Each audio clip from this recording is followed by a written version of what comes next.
Okay.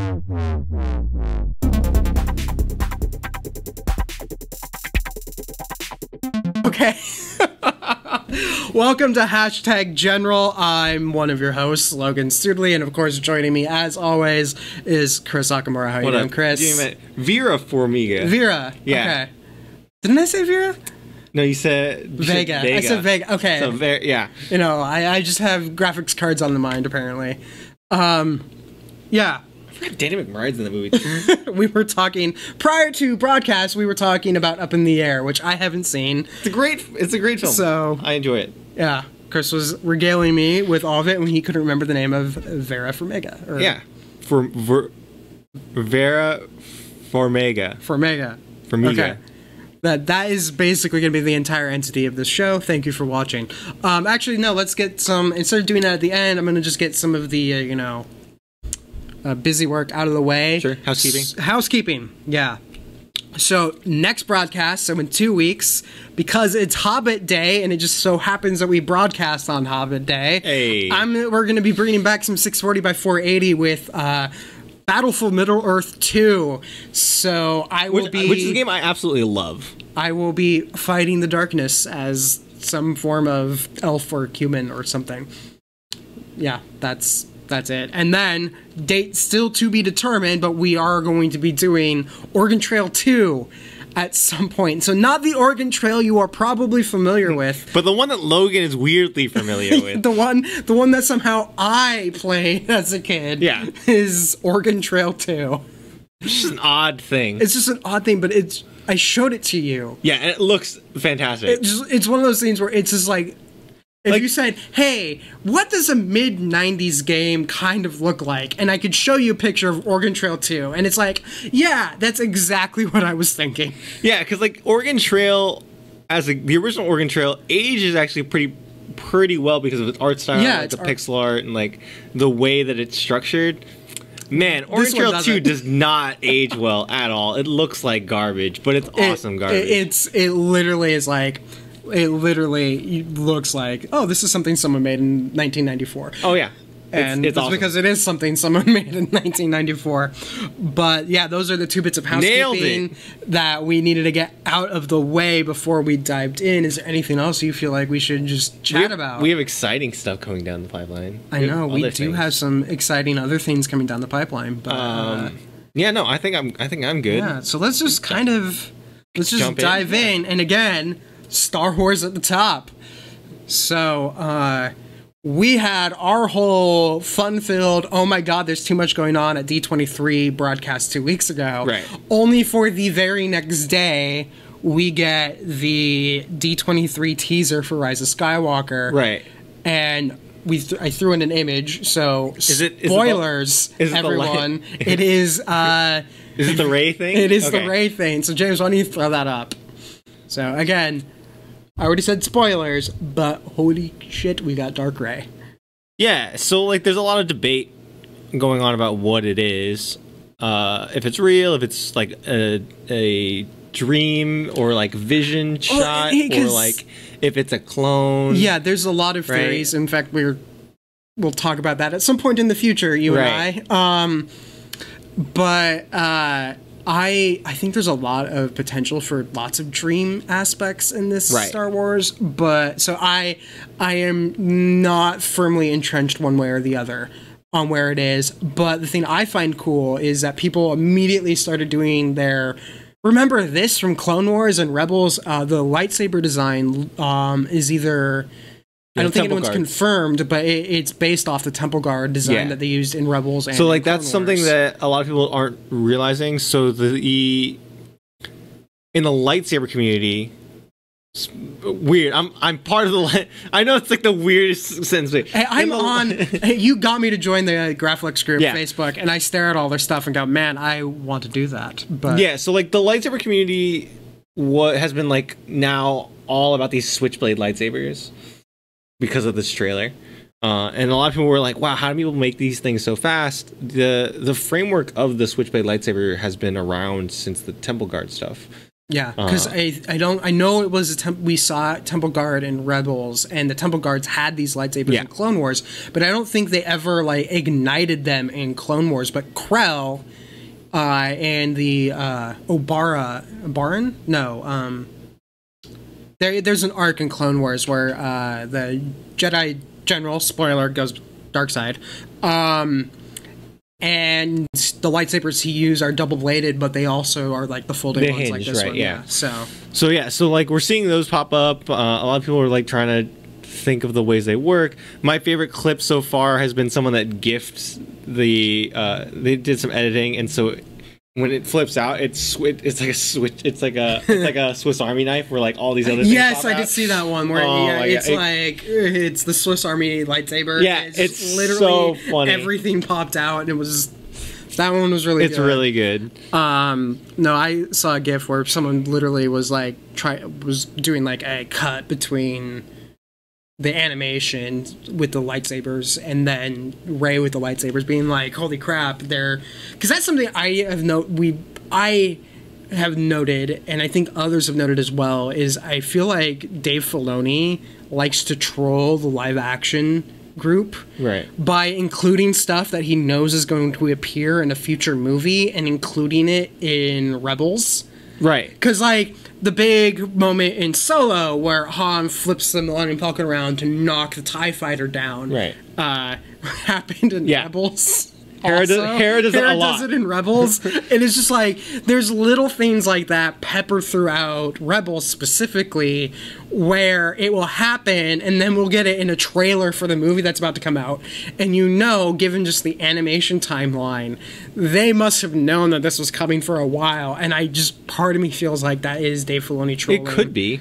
Into where I wonder, well, I mean, the folding lightsaber had already been a thing, but it still was just like another instance of the live action drawing from animation. Right. Which I think is really cool. But, I mean, the trailer, other than that, the trailer is pretty basic. Yeah, it's very basic, but it's also, I think a lot of people have been, I've seen a lot of coverage online that has tried to treat it as if it is the trailer for Rise of Skywalker, and it's not the trailer for Rise of Skywalker. No, it is a D23 kind of like... Yeah. It's a hype trailer. Right, because like the first half of it is all older footage, and it's like, okay, cool. I don't... It's, did you ever watch the... Oh, of course you did. The Comic-Con trailer teaser that they did for Force Awakens. Yeah. It was kind of like that, whereas Force Awakens one, it was more like, look at the behind the scenes with all the creature work and all that.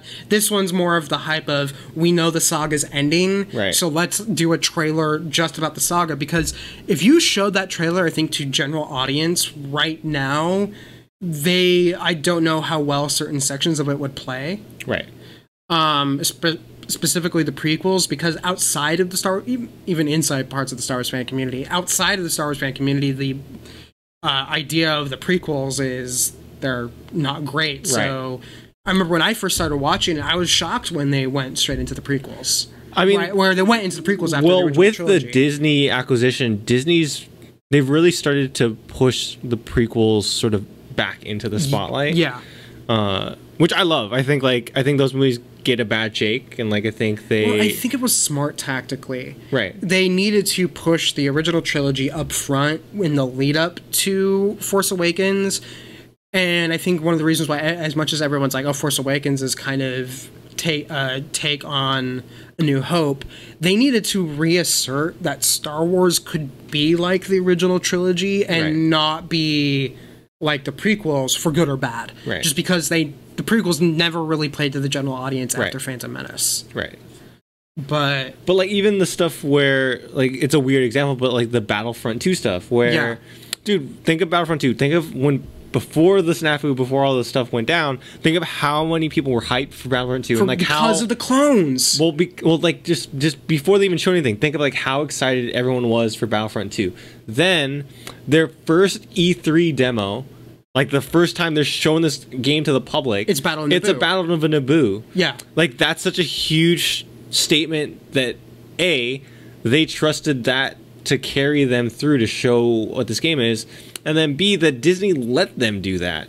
Yeah, because I think it's this idea of we're going to start bringing back more of the prequel Like, we even see it in Last Jedi. Right. With the whole line of like, he name drops Darth Sidious. Yeah, he name drops... I think that was, like, the first time actually Darth Sidious had ever been said in the saga. Right? No. Is it said in Revenge of the Sith? No, they say it in the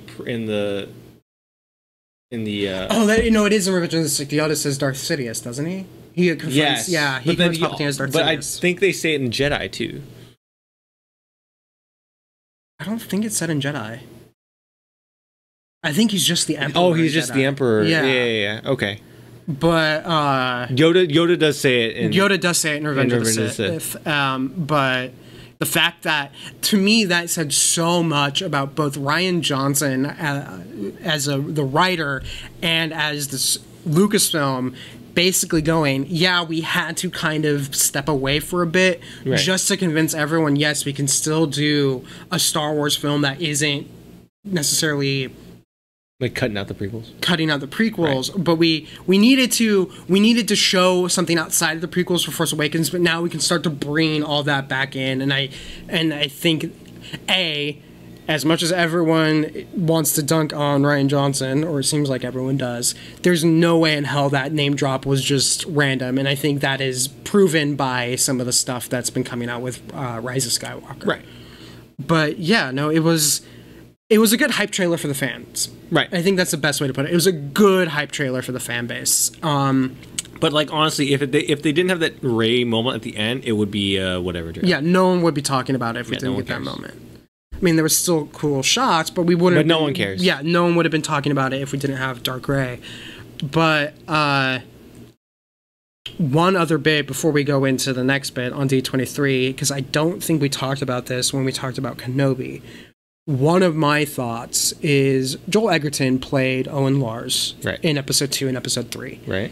He's since become one of those guys who is making a name for himself as a writer and a director and as an actor with some of the films he's done the past few years. I'm hoping that Lucasfilm brings him back, and I think the thing that might bring him back, and I would be okay with this, is if they give him a chance to do some stuff as a director and maybe even in the writer's room. And so there's a part of me that kind of wants to see that. Yeah. I think the key thing for me for any one of the projects that they're doing, and I think Disney in general with Marvel, with Star Wars has done a good job with it, is like getting people in the room that care about the source material and really care about these characters, and like it's not just directors for the sake of name and for the sake of like their resume, but it's writers and directors that care deeply and understand what this is. Well, I think Kenobi screams that idea of the people involved in this care, because it basically, and I know we talked about this last episode where there was all these rumors about everything getting canceled at Lucasfilm, and it turns out what I think has happened is Lucasfilm has been willing to adapt and change what stories they're going to tell based off whatever medium they can use to tell it. Right. To where Kenobi just kind of morphed from we're going to do a movie to we're going to do a Disney Plus thing. And obviously whatever story they want to tell is compelling enough that Ewan McGregor is willing and excited to come back. Right. I mean, he just wanted to play the character. I know he just wanted to play the character, but I think part of it too, since he cares about the character enough, I don't think he wouldn't do it just so he could say I'm Obi-Wan again. No. But I do want to ask you this, because so a lot has come out about Marvel in the last couple of weeks, and since the Spider-Man stuff, like a lot has come out. The almost confirmed, unconfirmed kind of thing, rumor, is that there are a lot of Disney Plus shows coming from Marvel that haven't been announced yet. So like Nova is one of them. That's like a big one that a lot of people want. There's a couple other ones like coming down the pipeline, right? We'll get to that in a sec. Let's just do the one last bit of Star Wars, and then we'll switch to Marvel. Sure, but I do want to ask you a question about this in regards to Star Wars. So like the general strategy that Marvel seems to be using and that Disney seems to be using is like, the way that I heard it described was the idea of the Disney Plus shows are weekly issues, while the films are your big annual events. Yes. Right? And so with that in mind, obviously it works great for Marvel because it's comics and because that's like a format that works really well. For Star Wars, is that a strategy that you agree with if they use it here, or do you like? Is it to tell smaller stories, or do you want to see bigger stuff here? Like, do you want what are you expecting from Disney Plus? I think Disney Plus with Star Wars is going to concentrate on building the universe, right? And I think the lesson Disney took and Lucasfilm took, and right or wrong, I think it's what they're taking, is this idea that you can't.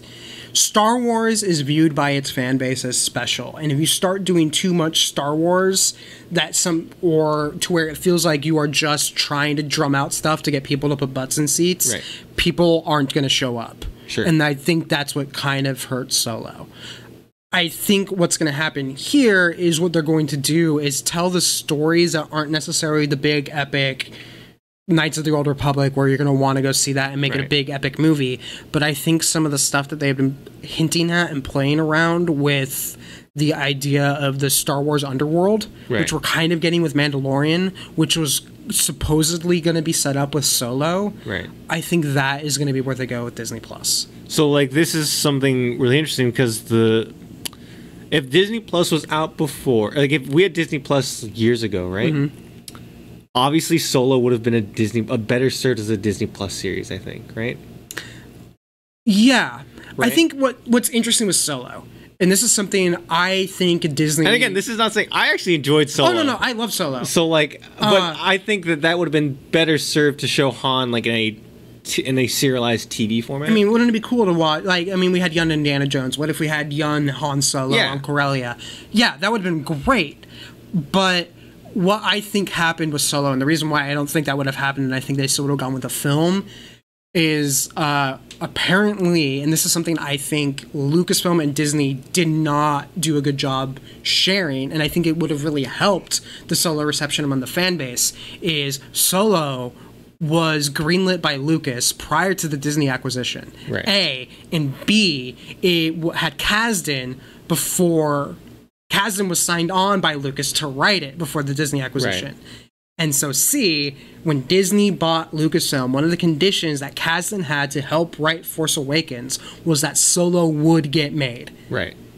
So I don't think Disney would... I think Disney wanted Kasdan bad enough, right? Where they were just that they would have still been like, screw it. Because I think in the grand scheme of the accounting of Solo, as much as we can all sit there and be like, well, they spent this much on the budget and it didn't make that much in the movie, I think Disney looks at that and they go, yeah, but we were able to get Kasdan back, and how much did that help the fan base that took Force Awakens to over 900 million domestic? Right.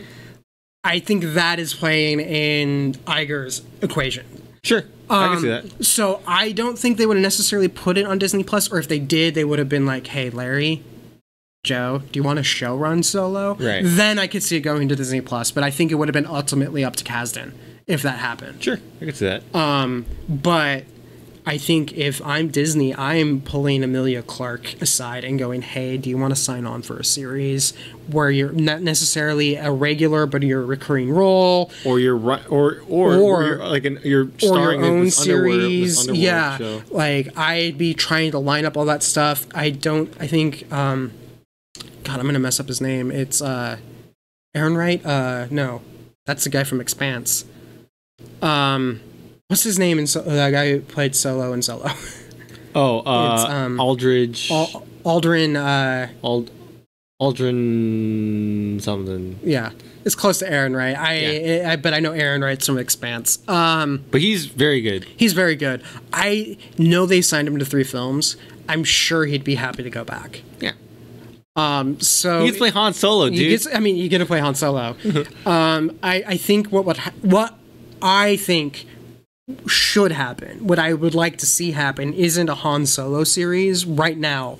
I think we leave Solo as the setup, but I would like to have there be a Star Wars Underworld series where occasionally you do have an appearance of Emilia Clarke and occasionally you have an appearance of Han Solo. Could be cool. And maybe it's like set on Nar Shaddaa, like bring back Lucas's, because Lucas had this old idea for a while, the gangster aspect of the Star Wars Underworld between 3 and 4, right, where it'd be a TV show. And apparently they wrote a bunch of episodes, but they looked at it as too expensive at the time. The stories you hear out of that writer's room, yeah, were absolutely insane. like I've heard there's a lot of YouTube videos covering the writing of that and like a lot of interviews that they've done, and like, man, that show sounds insane and like super crazy expensive. Yeah, and so basically it got killed because of the expense, but now Disney seems to be willing to throw around Game of Thrones level of money at Star Wars for its Disney Plus series. Well, look at the Mandalorian. Look at the just look at the Mandalorian. Like, regardless of however it plays out, even though it looks amazing, just that's the thing, is it just looks amazing. You can see the money. You can see the money on screen. Yeah. Disney obviously isn't afraid to put that money out. Right. To where I can see there being, like, because that would be a cool side of Star Wars that a lot of the fan community that's a little more into the lore would appreciate seeing something in Hutt-controlled Nar Shaddaa. Yeah, and I think it could really open the doors for like more casual people of like, what is this? Yeah. What is this robot spinning around shooting guns? Exactly. By the way, did you read the EW article at all where they discuss Mandalorian and Taika Waititi described IG-88 not IG-11? IG-11. He basically said he's a robot with the mind of a child who just like doesn't really understand what he's doing. It's so good. It's just like, oh man, I can't wait to see this.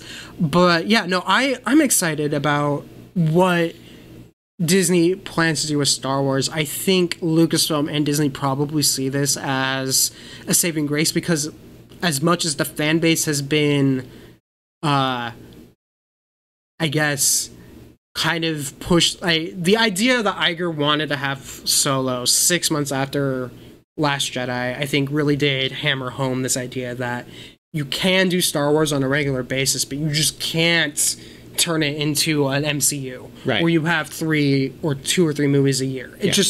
The fan base is not going to accept that. No, and not because we don't want that amount of Star Wars, as much as I think our overall concern is if you're doing stuff just to pander to us and not tell a story that is worth telling, we aren't going to appreciate it. And also at the same time, I do think the Star Wars community does hold Star Wars to a higher level. Right.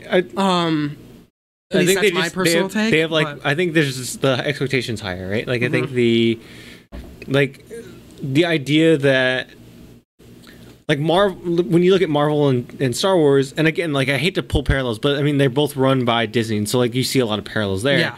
The idea that Marvel has a gigantic sandbox and wealth of characters that you care about, right? So like the idea that you could literally take any one of their 6,000-7,000 characters they have and make a film or make a show, and people are genuinely going to care, or like if you do a good job they're going to care, and like there's a built-in fan base or a built-in place for them to be, right? It's very easy for you to like do a show and it's like, cool, I know what this character is, I don't have to build or create this on my own. Also, like, there's like, I just take this thing that worked in the comics and just put it in a show. And I think also the fact that Marvel has they could put their logo on something and people will be like, okay, I'm interested to at least check this out. Whereas I feel like Star Wars, the fan base is going to be like, why are we going here? Well, like that's kind of thing where it's like, Marvel, it's really easy for like, cool, Miss Marvel here. And like, and there's inherent, like even if you're not planning it or if they're not planning it, obviously they are, but like if they're not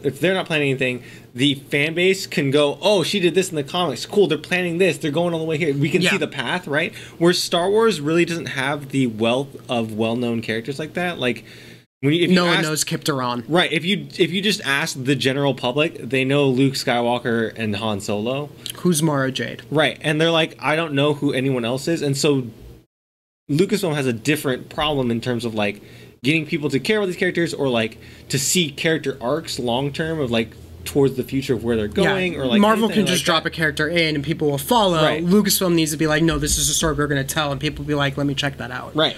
So it's very different. Very different. But I mean, I'm hopeful. Oh, I think they're going to do a good job. I think they're going to do a good job. I'm not worried. I was just curious of like how you feel about, because like the Marvel stuff, for most franchises, I would be concerned with like the amount of Disney Plus shows that they're like coming down the pipeline.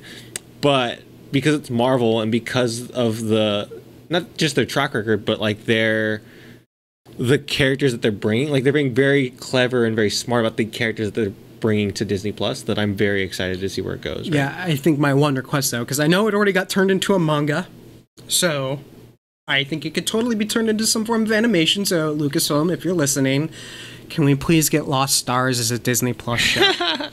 I will watch that. I will love that. And it would be amazing. By the way, if you haven't read it, read Lost Stars by Claudia Gray. Okay.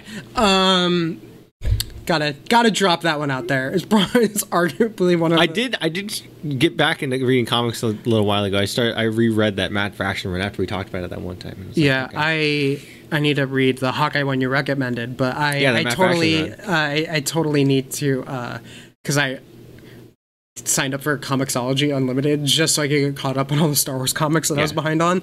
But yeah, I think the one final thing that we have on Star Wars really before we really dive into all the Marvel rumors, is there was a leak of the trailer release date for Rise of Skywalker. Right. So someone posted to Reddit.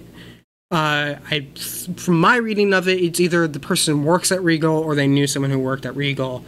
And the date was announced that it's going to be tied to Maleficent. Right. Like the trailer's going to be tied to Maleficent, which means I believe it's the October the 14th is that Monday, which lines up with the previous strategy of the trailer landing on Monday Night Football, the tickets being on sale around. Well, remember that also happened for Maleficent 1 with Force Awakens. Oh, I didn't realize it was Maleficent 1 that got it. I just was, of course, paying attention to the Star Wars aspect of it. But because I remember we were working at a movie theater at the time, and I was building the trailer list, and that was the.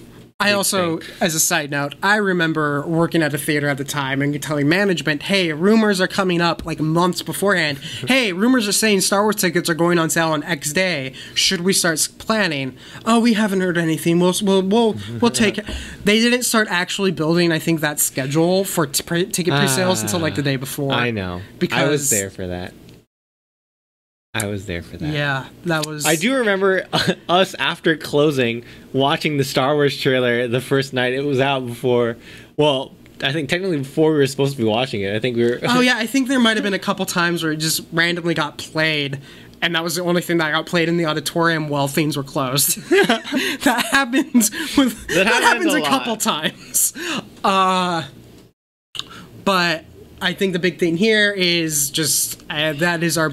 first big hint at what the ticket sales day is going to be. Yeah. So, mark your calendars. I know I'm going to be going straight to the theater from work that day. Yeah. To get tickets. But I guess this actually is a good segue into something we have talked about briefly, but never really gone into, which is the idea of trying to marathon all of the Star Wars content before Rise of Skywalker. Right. And I actually sat down and was like, hey... Have you tried to actually figure out like a schedule on how to do this? Because I tried to do it and it is insane. Yeah, I've tried to do it and it's a little nuts. I was like trying to figure out things that, so up until before Force Awakens, right? So like not even too much. Like Jenny had never seen Star Wars, so getting her to be a Star Wars fan was like a big deal for like our relationship, right? Yeah. So now she's a huge Star Wars fan, but the thing was that she'd never seen a Star Wars movie before Force Awakens came out. So I was like, okay. So before Force Awakens came out, I was like, let's binge watch all this stuff. So we watched the movies. She loved those, and then I was like, okay, cool. Well, we can get into the shows now. And then I went to go look at the shows, and I was like, oh, this is. It's kind of like our whole thing what we did back in May with like the Essential Clone Wars. Yeah, I was like, whoa, you can't just do all of them. Yeah, I was like, this is a problem, and I was like, okay, let's go because there's. If you're an anime fan, you know what I'm talking about. But there's like filler lists where it's like, here's the non-filler episodes. Like here's your shows. And so I looked at that, and like even all of those, there's very little filler in Clone Wars, which is crazy to think about. And then I was like, okay, well, let's just skip those and move on. And then when the movies started coming out and like all the other stuff started coming out and she became more of a Star Wars fan, I was like, cool, let's watch Rebels. She watched Rebels. I was like, great, let's go back to Clone Wars and see what it is. And I was like, dude, this is still so fucking long.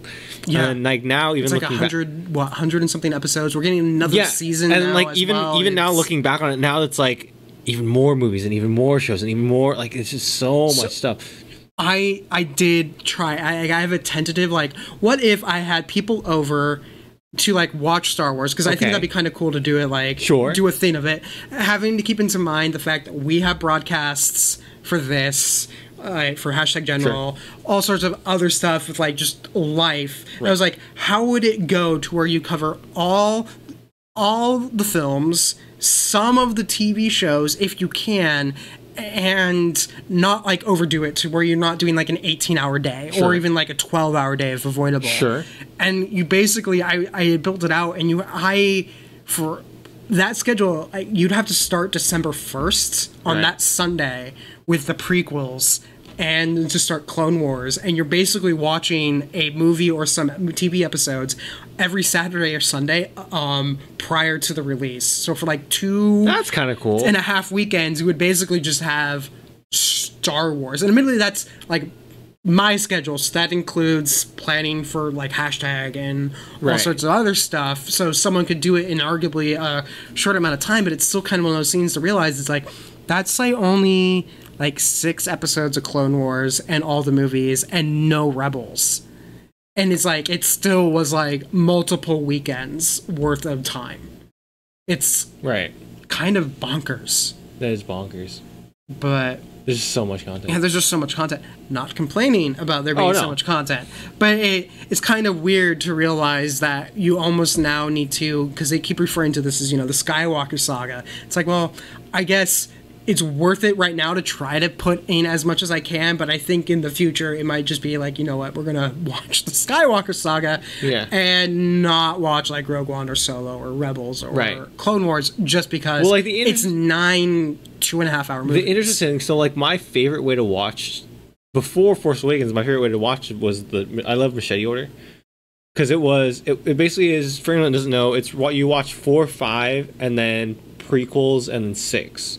So you treat the prequels as because at the end of 4, Luke is kind of asked with the question of like, how is he my father and how is this real? And like very much questioning like where all of this is going. And like, so what happens is it goes 4, 5, and then Luke, I am your father. Luke, I am your father. And then, or actually, no, I am your father. Yeah. So then it treats the prequels more as a flashback and more of as a explanation of like, this is real, this is how this happened, and then 6 is the big finale. And so it really pays off and it works really well together. With Force Awakens now, I'm wondering how that changes, because I guess you just tack it on at the end, but then I've heard some people argue that viewing order should be release order.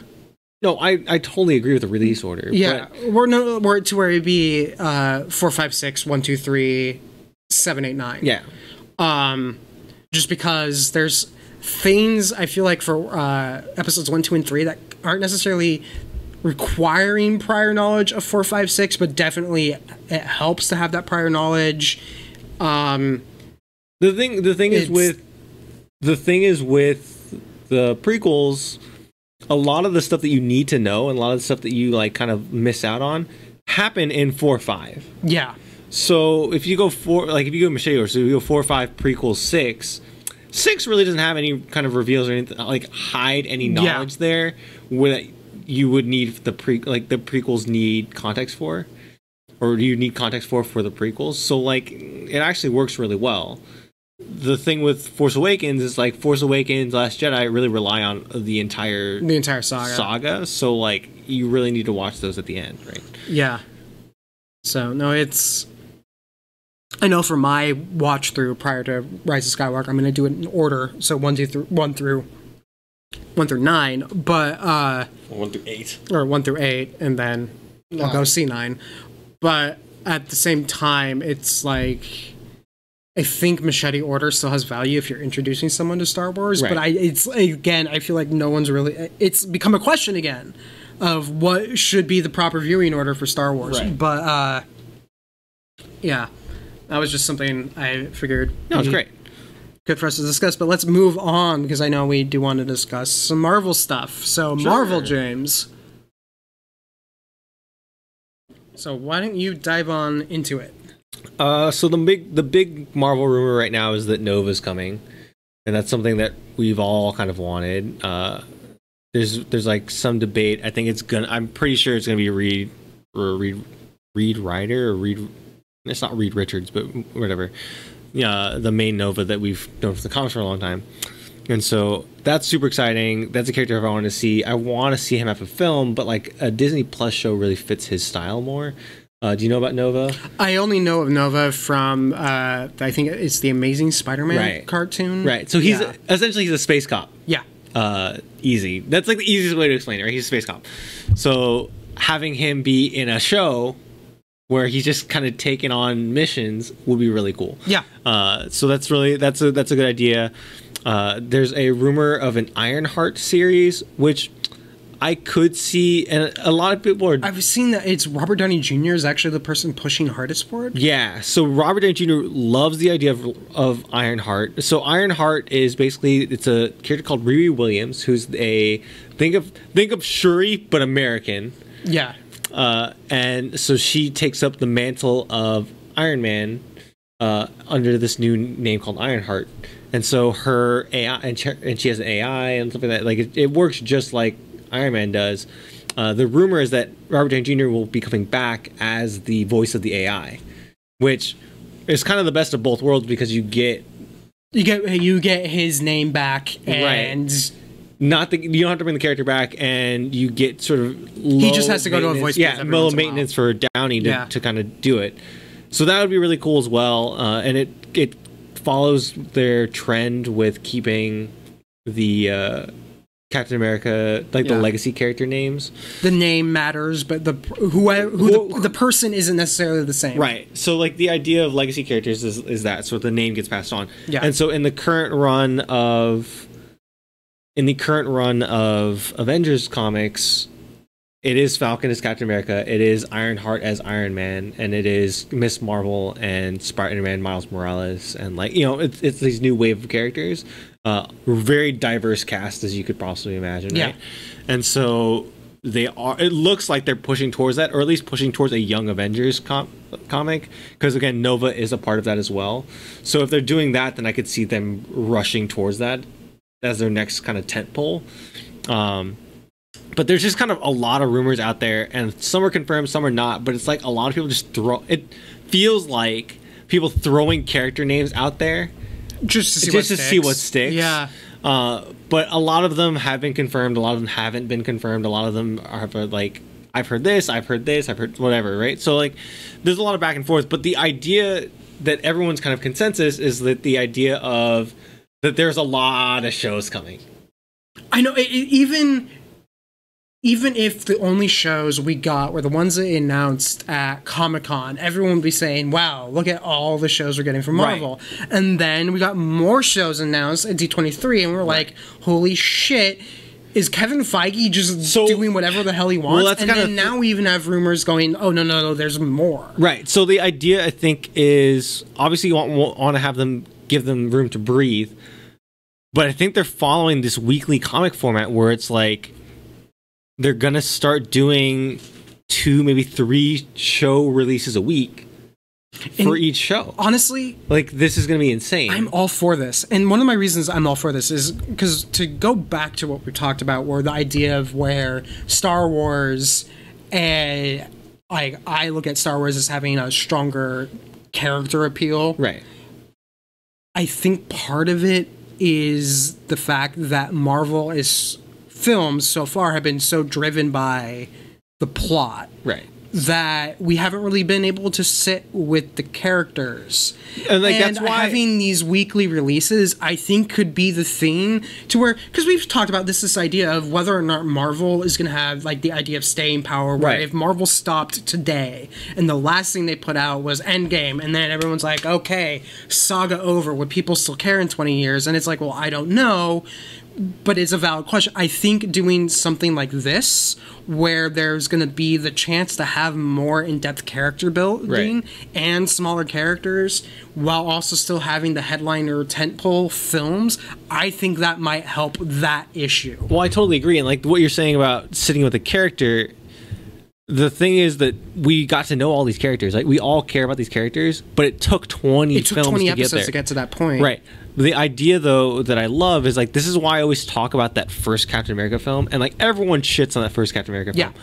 I love that film, and I think it's the best made kind of film because you sit with Skinny Steve for half of the film. Yeah. You get to know Steve Rogers before he's even been injected, right? Yeah, and the fact we got to know Steve Rogers, the fact that we got to see Iron Man kind of broken right. in the first film kind of help you get a sense of who that character was, and that gave him a through line throughout the rest of the films. And I think that's why those two characters in particular really resonate. And like, it's the same reason why it's the same reason why then characters like Scarlet Witch have had issues resonating, because everyone's like, well, why is this character moment happening? Right. Because they haven't necessarily earned it, because they haven't been developing until the later films where they do like give her a lot of time to shine. And like, I think they realized that they were really dropping the ball with her specifically. Right. And like, I'm actually super excited for this Black Widow film. Like, I am as well. Like, it's going to be great. The thing though that's interesting is like, I love what Taika Waititi did with Ragnarok, because the thing with Ragnarok, everyone talks about how funny that film is. Dude, that film is actually pretty dark for Thor, and like, it sets him up for kind of the payoff you get with Infinity War and Endgame, where he is a broken human being, or a broken god at that point, right? He like, loses everything, almost everything throughout the course of that film, and then what he does save gets taken from him 5 minutes after the movie ends. And then the thing is that they play it off comedically, which is genius, because you can't have him be sulky the entire film. You can't have him be sulky the entire time. It also helped, it took Thor from being like, oh, and here's Thor, to, holy shit, I love Thor. Right. For both Hemsworth specifically, because it allowed him to play up a side of Thor that we hadn't seen before. Right. And it kind of resuscitated the character in the audience's mind. Oh, right. Actually, come to think of that as well, I completely forgot. Also in this wave of Avengers, so we have all the characters I mentioned, where it's like, it's Ms. Marvel, it's Miles Morales, it's Nova, it's Ironheart, it's Korg? No, it's Falcon, Captain America. Yeah. But also Jane Foster Thor is also in that lineup. Yeah. So they're very obviously building towards that. If you just look at the cover of a modern day Avengers comic, where they're going. You know where they're going. So again, it goes back to the thing that I was talking about with Star Wars, where it's like, they're setting up all these characters, and I, as a fan, already know where they're going. Like, I already can see the through line, and so I trust them on the through line. Where something with Star Wars, like, I since like the casual person doesn't really know where they're going, it's hard to really trust them on that. But with going back to this, I totally agree with you. The idea that like a character like Ms. Marvel is very difficult to get people to care about in one film on screen, right? But if you give her 12 episodes to people resonate, might actually start caring. Right. And same goes for Nova, and same goes, like, all the characters they're choosing, Moon Knight, like, to put the characters they're putting on Disney Plus, they're really giving you, they're fleshing out the universe. Right. And it's absolutely brilliant. And I think it's great. I think the idea of like all of these shows coming out at once, it could be really cool, because it gives you something to talk about every day. It gives you something to talk about on a regular basis. My concern would be more just like, are they taking on too much? Right. I could see them spreading themselves too thin, but again, they've trusted in their idea of the Marvel Parliament. You've heard about that, right? I actually haven't heard of the Marvel Parliament. So you'll see the credit on a lot of the later films. So like Captain Marvel, Endgame, Infinity War, like all of the later films. I think Black Panther 2 have the Marvel Parliament credit. So it's Louis Despacito. It's Alonzo, what's her name? You know what I'm talking, Victoria Alonso. Yeah. Kevin Feige, and then another. It's like, those are your big three kind of head people at Marvel. Like, those are the big three creatives at Marvel, especially in like film and television. Yeah, so it's Louis Despacito, it's Victoria Alonso, and it's Kevin Feige is like your main figureheads. And then below them, I think, are like 5 or 6 producers that are sort of the eyes and ears of those three, working on any individual project. So then, at any point in time, they have, I think they've said in interviews, they have like weekly meetings or daily phone calls where they come together and they discuss like, all right, Jeff, you're on Black Panther. How's Black Panther doing? Black Panther's doing fine. We're doing this, blah, blah, blah. They're doing great. Okay, cool. Hey, what are they doing? So like, basically, Marvel will have a point person on each project, and then all those point people meet up on a regular basis. And then they have a very collective and a very unified vision of, like, I guess they have a meeting every year or every couple of years of like, here's our grand plan, here's where we're going. So they're probably having meetings on phase 6, and we're still going, what's phase 4? Yeah. So like the idea of, okay, cool, we all have an idea of where we're going. Okay, cool, break, and then they all split up, and then come back and like, okay, are we good?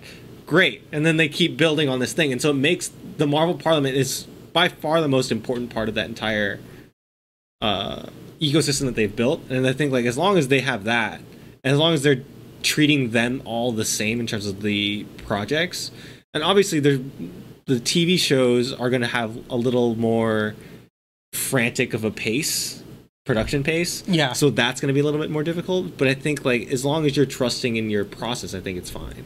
Yeah. No, I think that's a good way to go about it. From my understanding, Lucasfilm kind of functions the same way. Right. I don't think they necessarily have a point person on each thing, but I know the creative team is almost... You, like, look at the creative teams on, like, everything, and you always see...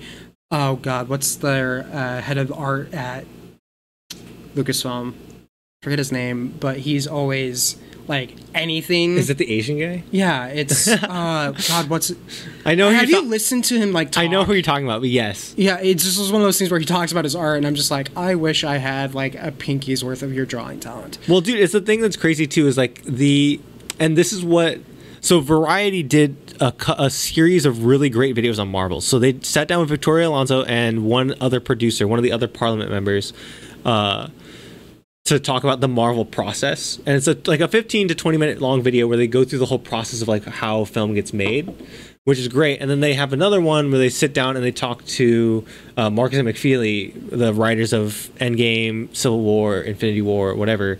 I think they did Winter Soldier as well. Like I think so. They're very talented writers, but they had another video go up where it was like, how does a Marvel movie get written? And so like they put out those two videos, and I think they have more coming of like just the process. I'll have to check those out. Yeah, they're absolutely fantastic. But so those are Vanity Fair or Variety? Wait, it might have either one. It's one of those, but you can search them on YouTube. They're great videos. I forgot what I was getting. What was the point you're making? Well, no, just like how Lucasfilm, it's always that even if they have an art director on the project, that's not him. It's always still overseeing it. So the thing that both of them talked about, and the thing that they brought up in both videos so far, is this idea that when you work on a project for so long, or you work with people for so long, you get a shorthand that makes things very, very useful, right? So like when you watch that, I keep forgetting his name, but when you listen to him talk about his art, and you listen to him even when talking to a director on a project, you immediately get the idea of like, oh, he's been around and they've been around, and so when he says like we did here, or like this, or like whatever, there's an instantaneous like imagery that pops in your head. Everyone can communicate in a shared language. Yeah, and a shorthand that's absolutely brilliant to watch. And like as soon as you get something like that, it's where you get these projects that can be extremely creative and made extremely efficiently because they are on the ball, right? I'm trying to find him. I just have an Asian art guy in Star Wars. Well, the thing is like it's not by title on IMDb. It is by name, which does not help me at all. No. But yeah, it's that shorthand that makes it so useful. Yeah. And that's like the one sense that I get from listening to him talk about his art, right? Let's see. Doug Chang. Yeah, there we go. Doug Chang. Yeah. Yeah. But that's the thing, is anytime you watch like a behind the scenes on Lucasfilm, where they talk about the art, like EA's stuff even, you would see him appear and he talks about like how they would do it. So even though Lucasfilm, from my understanding, is actually very, I don't want to say hands off, but they are willing to let whatever creative team is working on something, or writer, if it's a novel, or like the writer and the artist on the comics, kind of be like, this is a story I want to tell. They will let them do it, and they're more making their entire purpose is more of a, they only really step in if they're doing something where it's like, no, actually you can't do this because of XYZ in this other story, but they don't necessarily dictate what story they have to tell. I think that's contrary to what most of the internet will tell you. Yeah, and I think that's what Marvel does as well, where it's like they're just in constant communication with everyone to make sure that they're all still working towards the same goal. But whatever story the director wants to tell is a story that's going to be told. And I think they pick directors based on the story that they pitch and the story that whether or not the story that they pitch fits into what their plan is or what they're doing, right? But to move on a bit on Marvel, just to touch on it again, I know we talked about this last week, but the state of Spider-Man. Yeah, so it's done. Yeah, like basically everything is saying is like Sony and Disney are just done. Yeah. My whole thing is, what the hell is the MCU gonna do, and what the hell is Sony gonna do? Well, I think MCU obviously is in better position than Sony is. Sony's MCU, as much as I think it's less of a issue of what's gonna happen for the MCU. Oh God, there's no Spider-Man. It's more of a we have this cliffhanger. Yeah, in the MCU, I think they just leave it because again, like what I was saying before, was the idea that this cliffhanger doesn't really affect the Marvel universe at all. Because it's just it's a Spider-Man spoiler. It's a Spider-Man cliffhanger. It's not a Infinity. It's not a Infinity War level cliffhanger, right? Like it's just kind of someone they know Spider-Man just got revealed. Great. Hey, the kid went into hiding. Yeah, you can just say the kid went into hiding. But there's a part of me that kind of wants Sony and Disney just to sit down and be like, okay, we know you want to continue with this, with him playing Spider-Man. Yeah. And he needs to leave I kind of want them to do, and this could actually lead into Ironheart on some level. What if he somehow gets pulled into the Spideyverse, into a multiverse aspect, so he gets transported to another New York that has no Spider-Man, and he becomes that Spider-Man, but he is estranged from his Aunt May that he grew up with. Right. So then you could have it still be Marissa Tomei, but it's a different character. And then what if like the glasses got left behind and this girl picks up these glasses of Tony Stark? And like there's a way you could do it that way. Yeah. But I kind of almost feel like if they want to use Tom Holland still, they need to explain why Tom Holland is no longer in MCU. Right. And I think that doesn't fall on Disney. I think that falls on Sony. Yeah, Sony needs to address, because think about it, Sony needs to address the cliffhanger, because they're the ones that need to deal with that. They need to address, but not address Iron Man and like all of the MCU connections that they've built over the years, and like Happy Hogan. Yeah, they can't talk about it, right? They can't talk about it. So that's what I mean is like they need to. As much as Sony's like, oh yeah, we're fine. I can already imagine whichever writer gets brought into that going, are you guys just fucking nuts? Yeah, I don't know. No, like his entire backstory is tied into Iron Man. Like, his contact was Happy.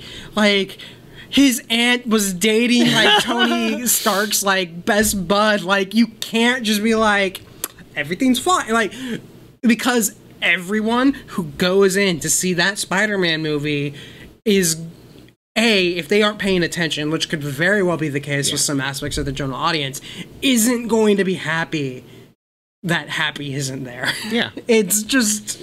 And to me, like, dude, some of the best parts of Far From Home is the relationship between Happy Hogan and Peter Parker. Like, that's some of the best stuff. So it's again, I don't like the fact that Disney seems to be the only studio that has like figured their shit out. Right.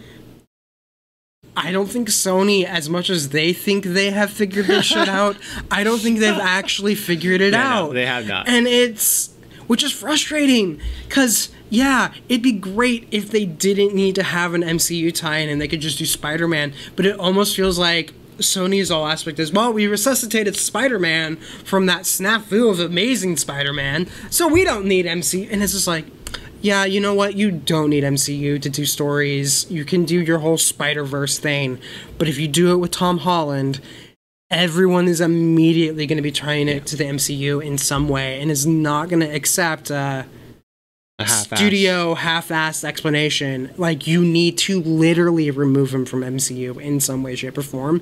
And you need to do it in a way that has, if not the tacit approval of Marvel, something that can easily be explained away. Yeah.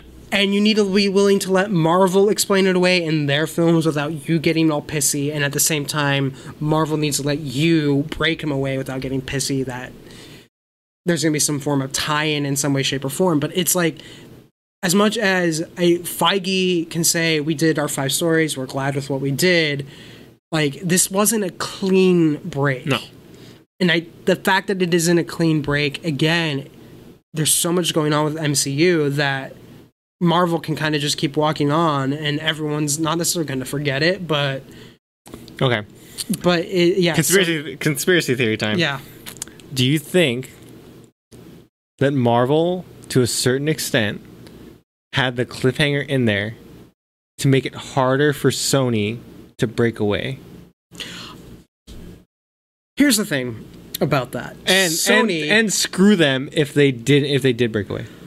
Sony, as much as Marvel was the production company and oversaw basically everything, Sony was still involved, which meant Sony would have been having to give the approval to the cliffhanger. Sure. So, But do you think it's Marvel playing 4D chess and Sony just didn't realize? I don't think it's necessarily that Marvel was doing 4D chess as much as I think they thought the issue over production that was on the horizon after the end of the 5-film deal would be resolved.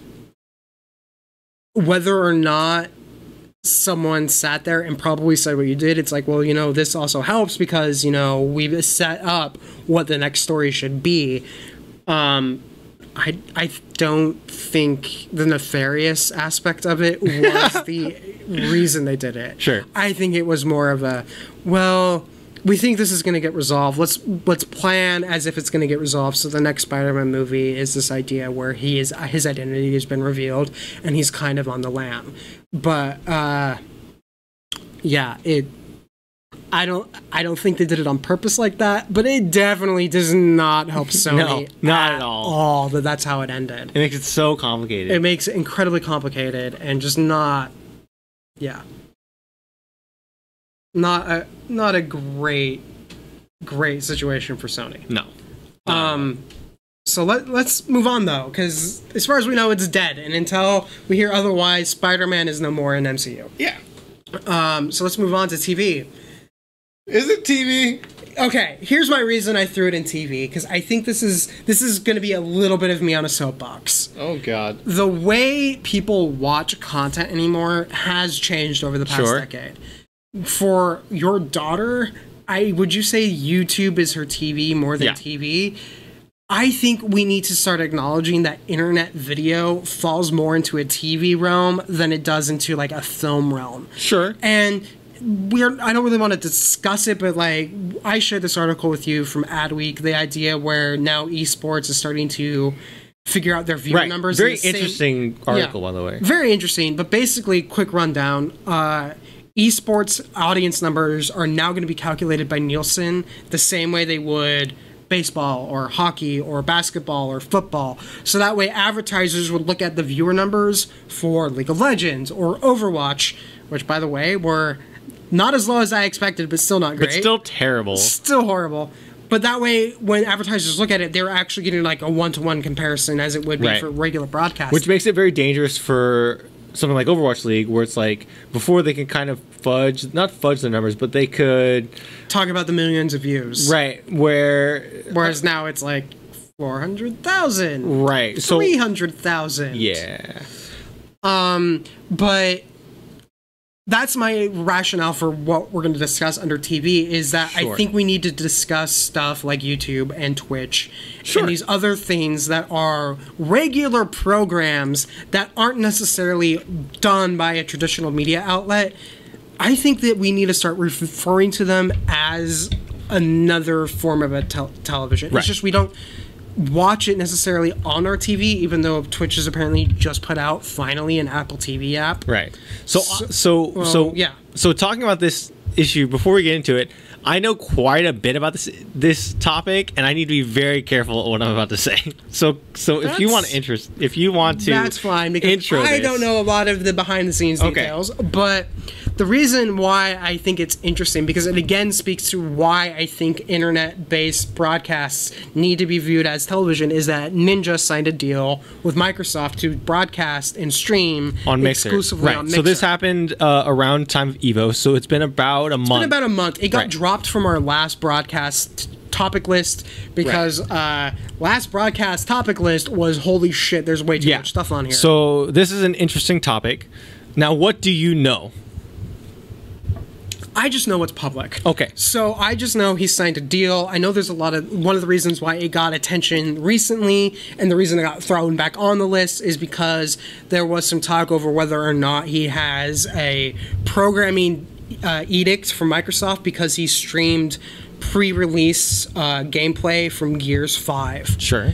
To where people are now starting to wonder, was Ninja signed just to stream, or was Ninja also signed as a personality to stream Microsoft branded content? So the Gears thing, I don't know, because obviously companies pay for players to stream their games all the time. It's a regular thing. Right. So like Ninja got $1 million or so rumored to stream Apex Legends when Apex Legends came out, right? Yeah. So him streaming Gears is not something new, and there were a lot of people on Twitch that were streaming early content access on Twitch. Yeah. So it's not like Ninja's the only person getting access, and it's not like he's in exclusivity. So I don't think that that's necessarily the case, but I could see them maybe pushing in the direction of like, hey, maybe stream some of the Microsoft branded products that we want you to stream. Like I could see him playing Halo. Because remember, Ninja is he started as a Halo. He's a Halo player, right? Yeah. So like the thing is that when Master Chief Collection comes out on PC, like I'd be very. Oh, I'm sure he's all over that, right? And like, part of me thinks that something like that might have been part of the deal. My personal theory is that he signed like a flat deal. And this, have no inside info, but my thought. We can talk after.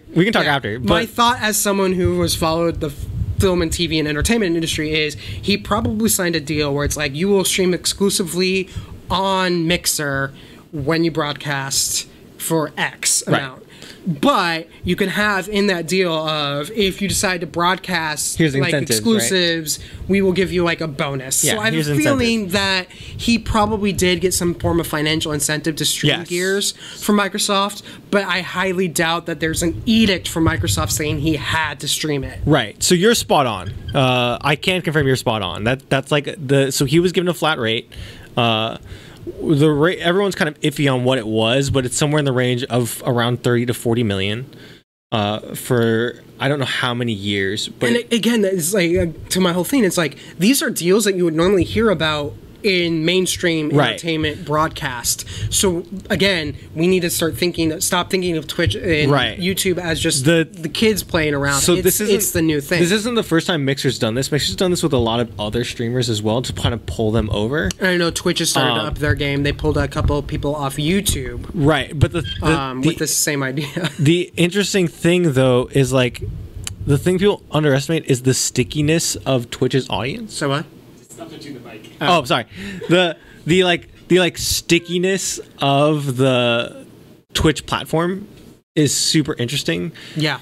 Because I think a lot of people within Ninja's camp, and obviously they won't say it publicly, but I think there is a general consensus feeling, I think, from Ninja's side that this was a mistake because of his viewership, right? So like before he could turn on a stream and instantly get around 200 to 300,000 viewers.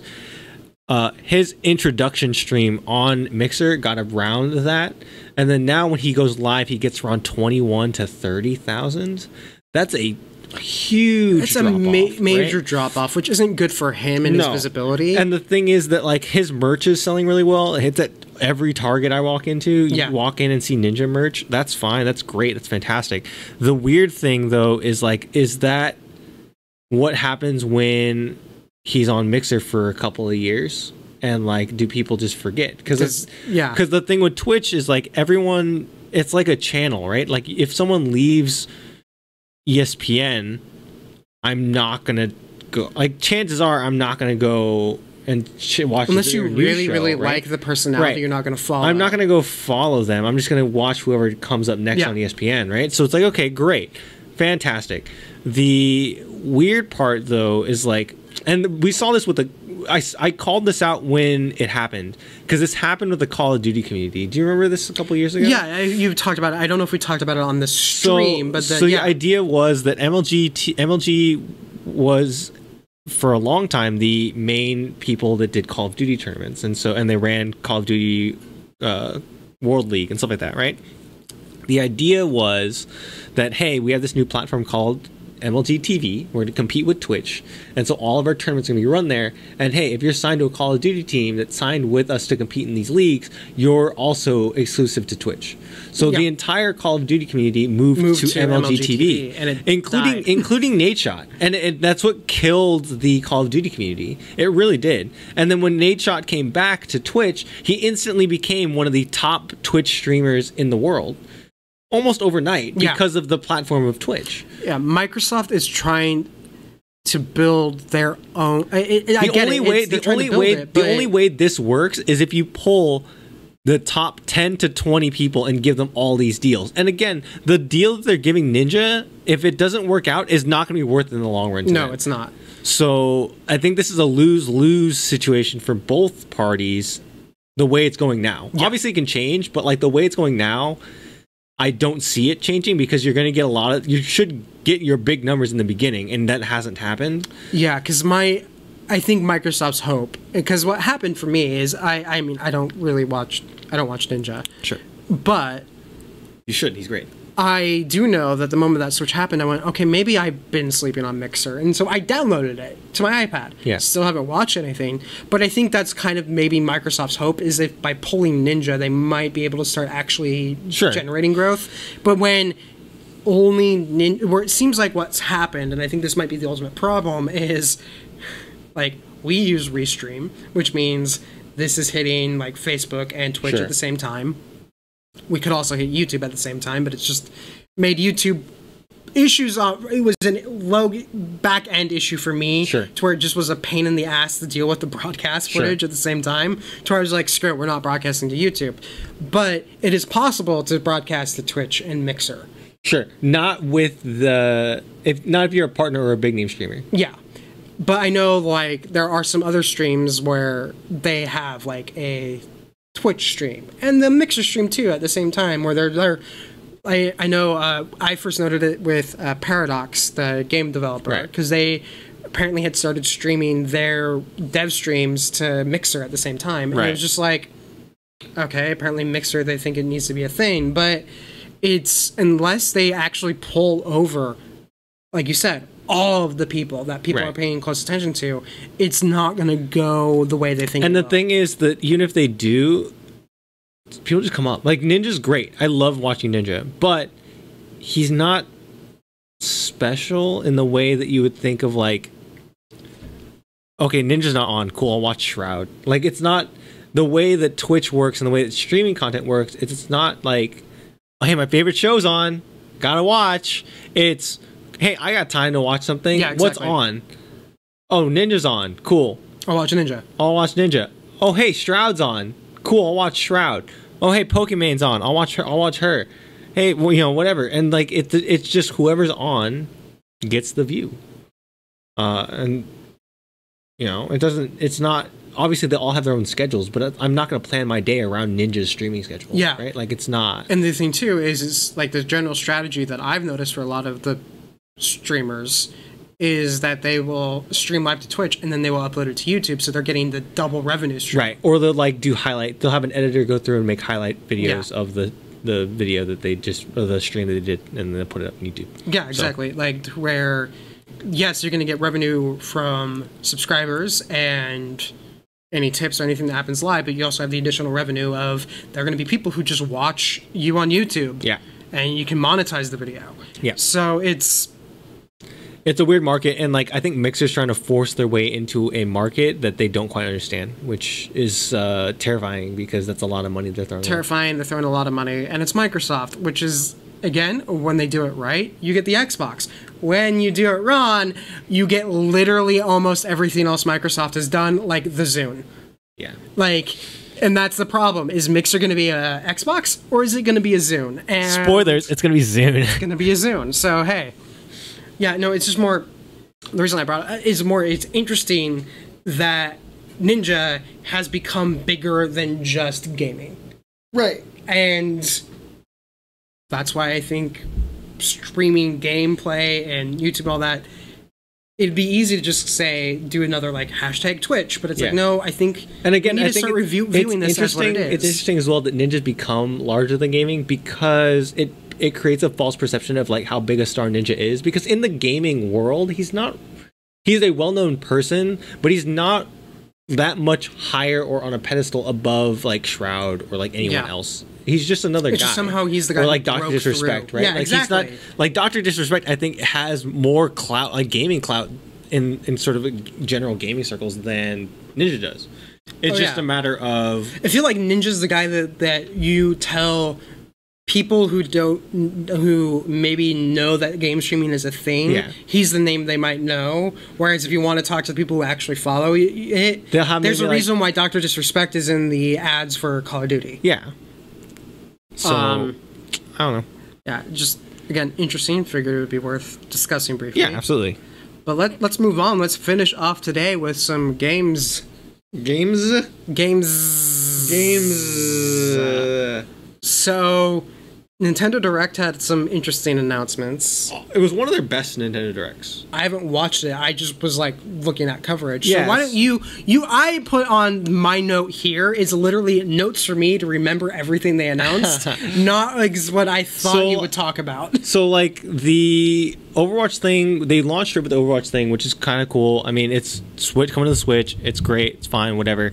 They're really bringing that game out at the peak of its popularity, right? Like it's, great. Well, the thing I find funny is Blizzard has had a history of doing a really good job for the Mac gaming community, and the Mac gaming community is still waiting for Overwatch, and the Switch is getting it first. Yeah, I mean, great. But again, Overwatch is... It's at the peak of its popularity, right? Like, Overwatch is the most popular game right now. Like, you can't get more popular than Overwatch. I'm being sarcastic, by the way. It's fucking dead. Okay, not that it's dead. It's still a very popular game. It's not like it's dead, but like, man, they're so late to that train. They got clobbered. Like, they were big, and then all of a sudden, it was just like, oh yeah, Overwatch is dead. Well, like they got whacked with the Battle Royale. The Battle Royale just came out and just took away all their thunder. So Overwatch is coming to the Switch. That's great. That was leaked earlier, so like that's not really that big a deal. The Smash announcement was big because Banjo-Kazooie came out that day, and then they announced Terry from Fatal Fury. By the way, one of the best Smash trailers I've ever seen so far. And like Smash trailers are known to be hype and are known to be fantastic, but like that Terry reveal is so cool. Again, that one leaked as well, so we knew that one was coming. Not a big deal. We got a lot of insight on Pokemon Sword and Shield, which is cool. We got a lot of insight on Animal Crossing, which is a really big deal. So those things are cool. SNES games are coming to Switch. Switch, that's a big one, I think. The Switch Virtual Console or the Switch Online system. They have NES games on there right now. They've been releasing those once, or I think 5 games a month, which is cool. SNES joining that library, great.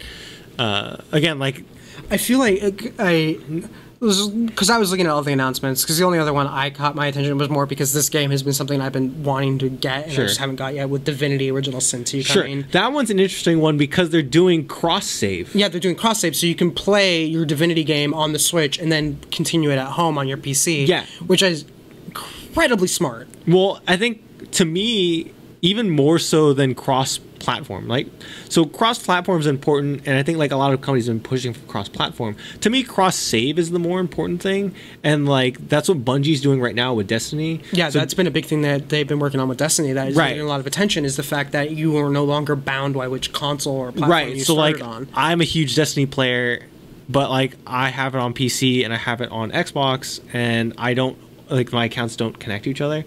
Now I'm more likely to play Destiny on my Xbox when I'm out and traveling around and taking that Xbox with me because I want to play Destiny. Yeah. Where, you know, like the progression will carry over and like I won't have to do it. Like if I could do that on my, like I could do it on my phone, right? I can play Fortnite on my phone and like I can just kind of go through my stuff.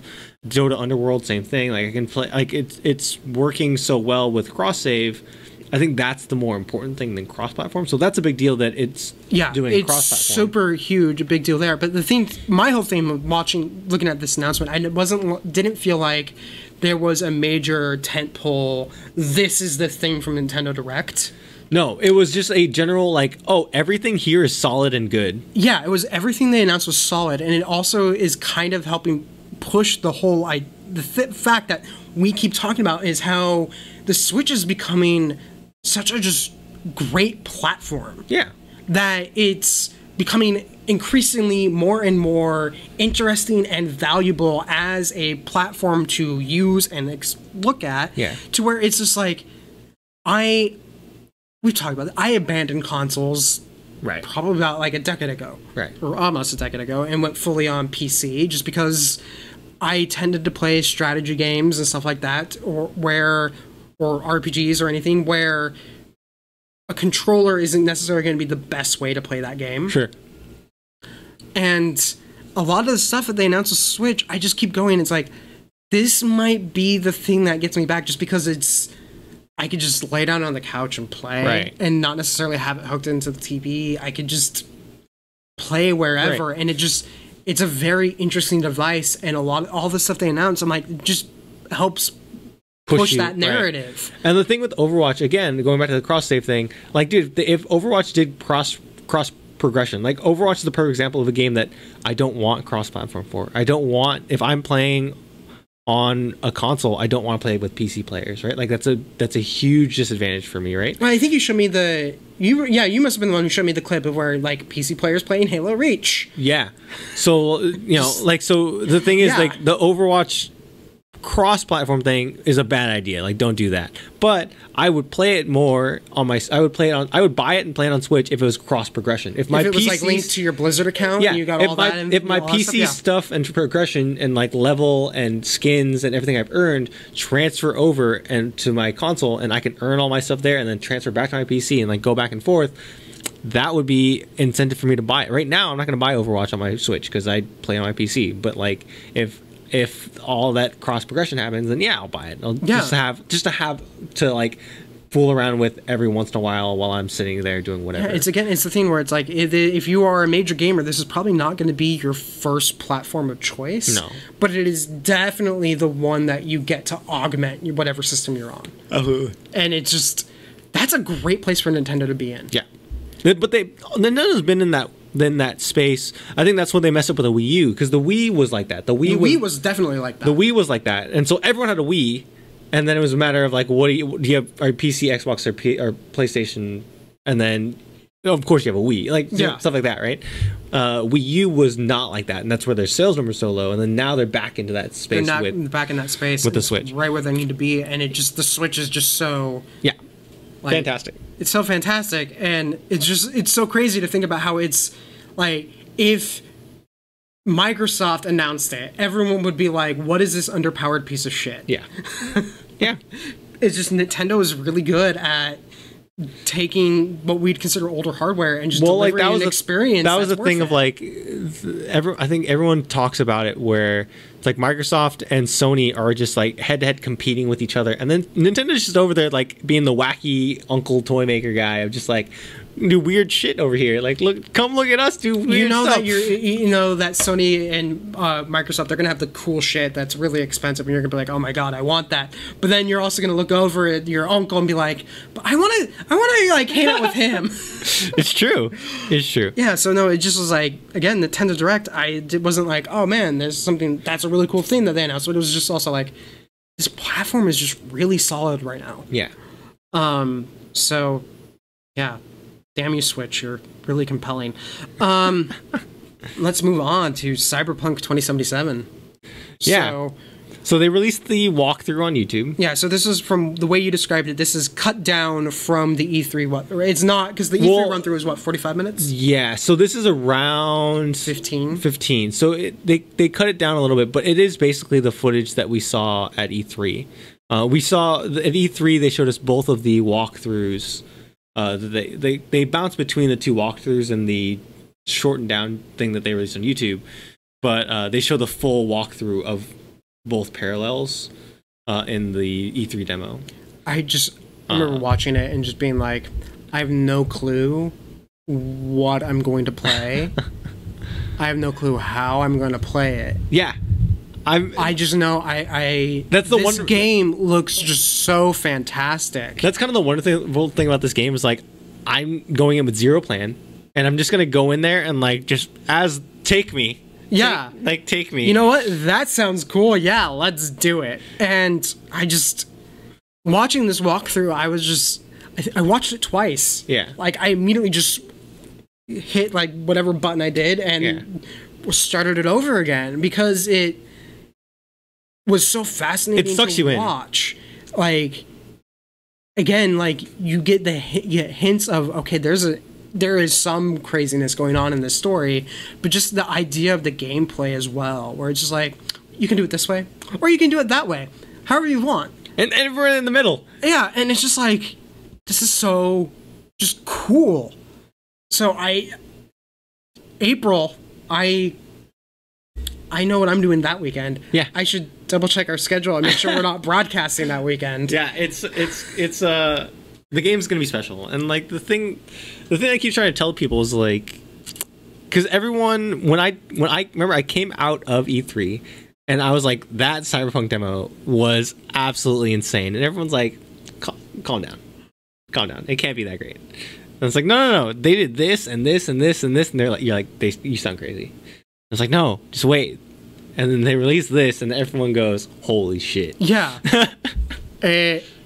Because I think that part of it is the fact that they are basically porting a tabletop RPG. Yeah.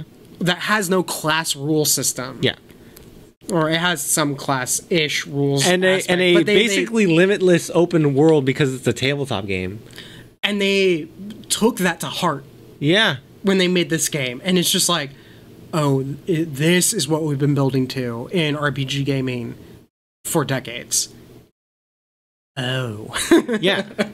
And the thing is, like, even when they go, I think in the beginning of that demo, they start to like break down the area that they set the world for you, right? They're like all right, like they're Pacifica. Yeah. They're DMing. They're literally like, here's Pacifica.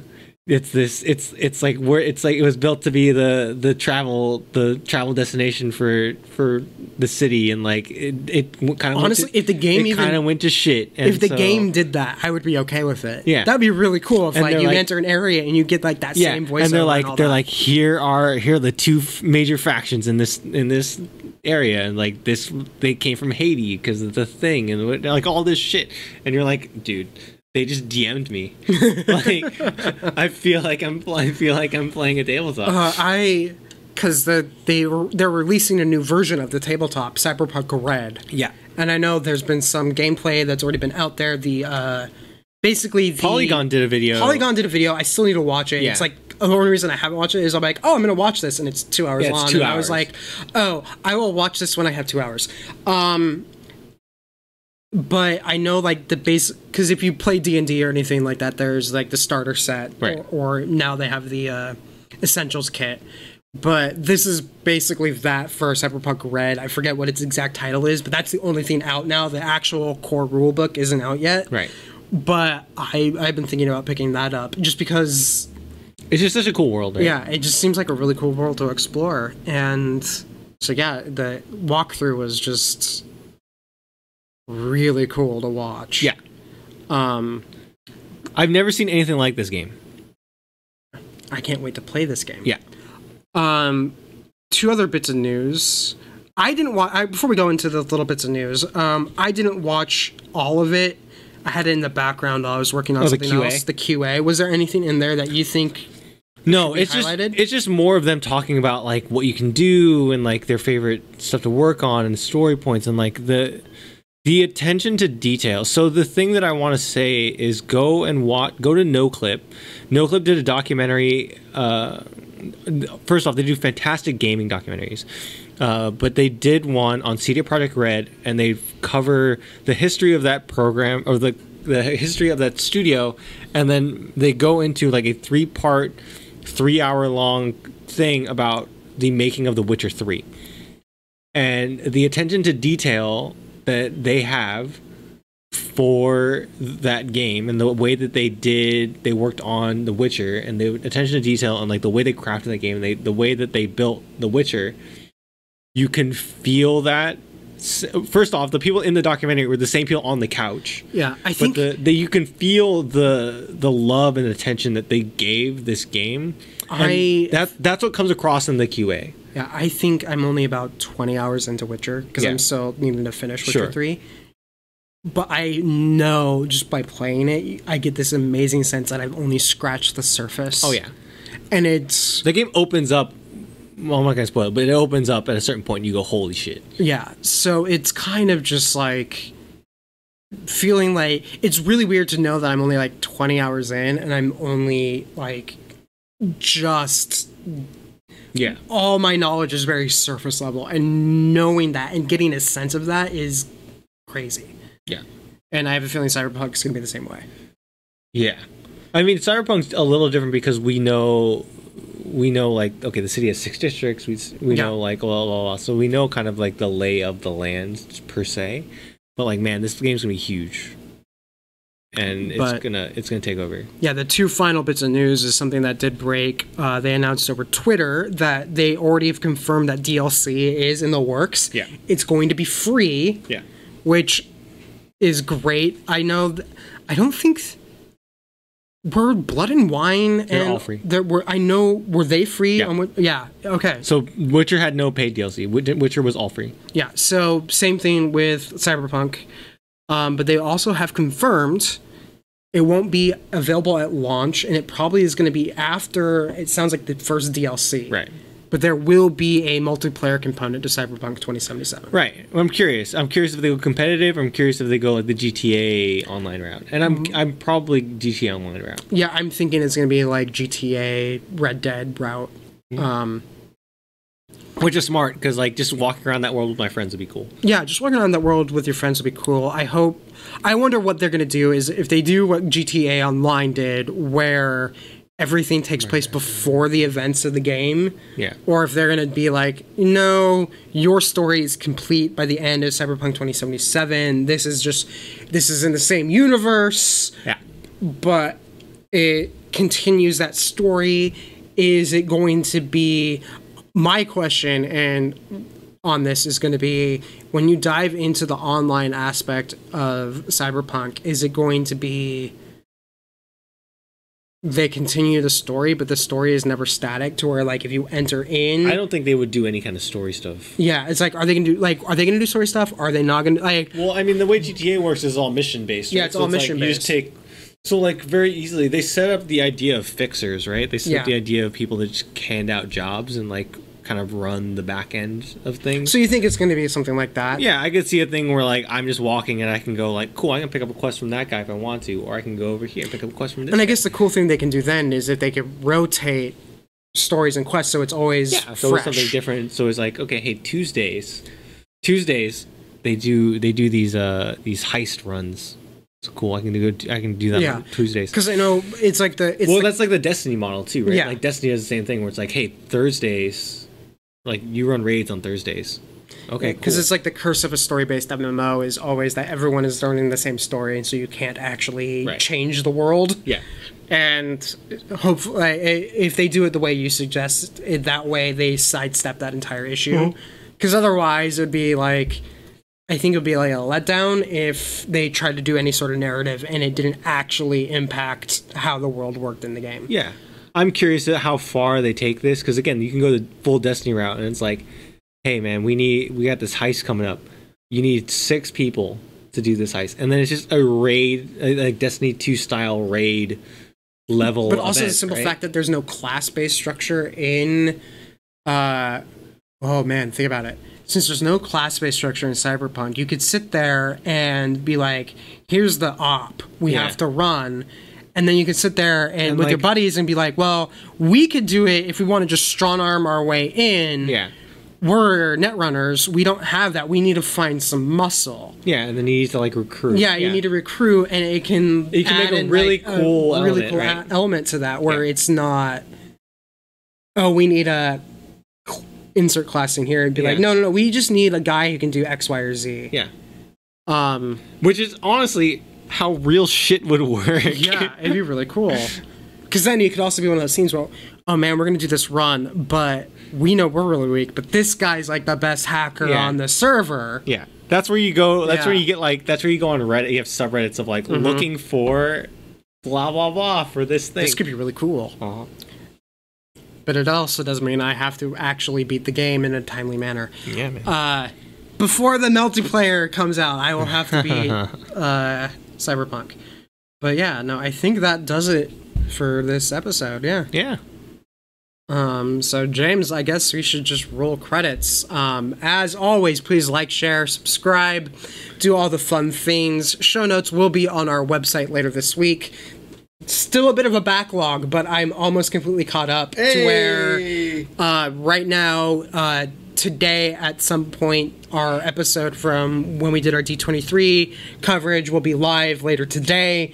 This one should be live later this week, and then I just have like 2 or 3 episodes within the backlog that need to be finalized and put online. But yeah, the backlog is almost clear, so... Yeah, baby. Yeah. Other than that, everyone, we will see you guys in 2 weeks.